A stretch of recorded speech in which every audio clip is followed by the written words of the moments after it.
Swadika, welcome to the evening edition of NBT World Brief right here on NBT and NBT World. I'm Cholapansan Rula. Energy officials have clarified that the recent 6 baht per litre increase in fuel prices was necessary due to ongoing instability in the Middle East. This regional volatility has driven global oil prices significantly higher and placed immense pressure on the oil fuel fund. Pornchai Jirakul Paisan, Director of the Policy and Planning Office at the Oil Fuel Fund Office, stated that prolonged tensions have led to sustained increases in global oil costs, which directly affect Thailand's fuel imports. The fund is currently grappling with a growing deficit of approximately 35 billion baht and is absorbing losses of around roughly 2 billion baht per day to shield consumers from even higher costs. In response to media inquiries regarding regional trends, authorities noted that neighboring countries, including Malaysia, have also been forced to raise fuel prices sharply under similar global conditions.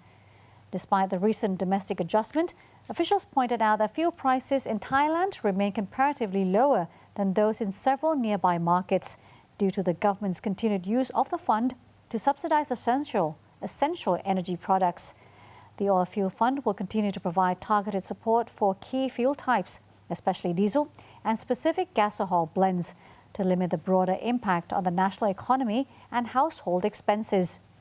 However, the government strongly urges the public to practice energy conservation, as global oil market volatility is expected to persist as long as the conflict in the Middle East continues. Gasohol is a blend of gasoline and ethanol that is used as a cleaner burning fuel designed to reduce reliance on petroleum and lower pollution.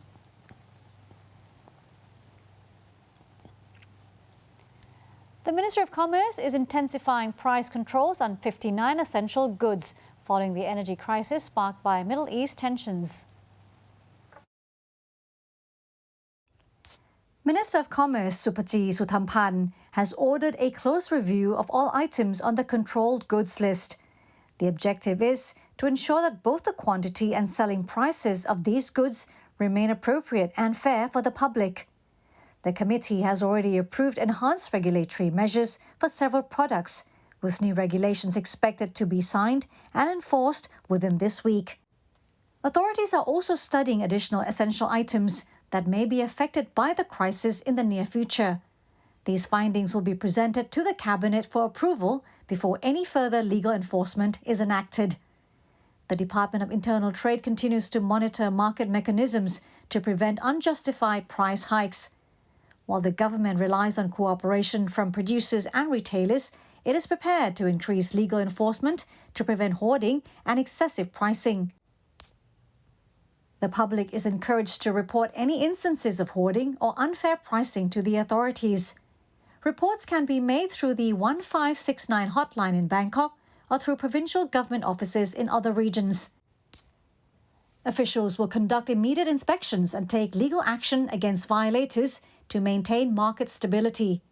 Consumers are urged to stay informed through official channels as enforcement is stepped up across the country to protect them from rising economic pressures. Thailand and China have officially launched the Mekong Lan Chang Cooperation Week 2026 to mark the 10th anniversary of the regional framework.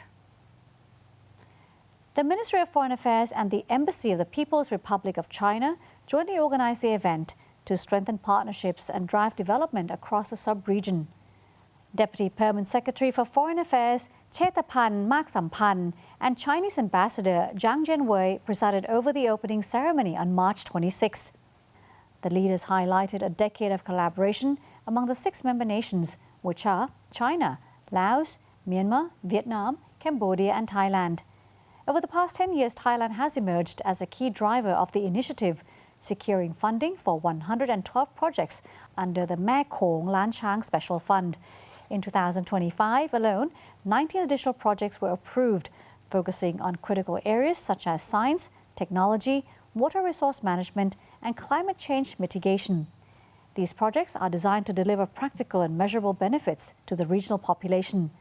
The event also serves as a major step in preparation for Thailand's role as the host of the 5th Mekong Lan Chang Leaders Meeting.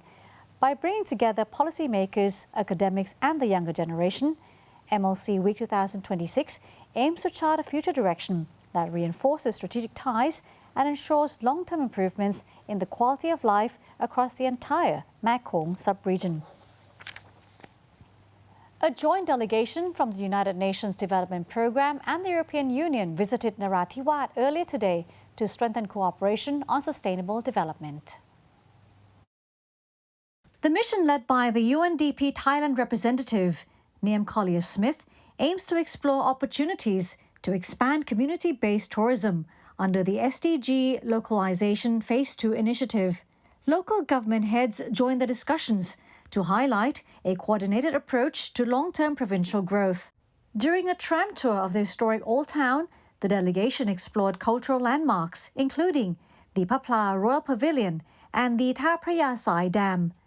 They observed traditional Sino-Portuguese architecture and visited waterfront transport routes that historically served as gateways for pilgrims embarking on the Hajj journey.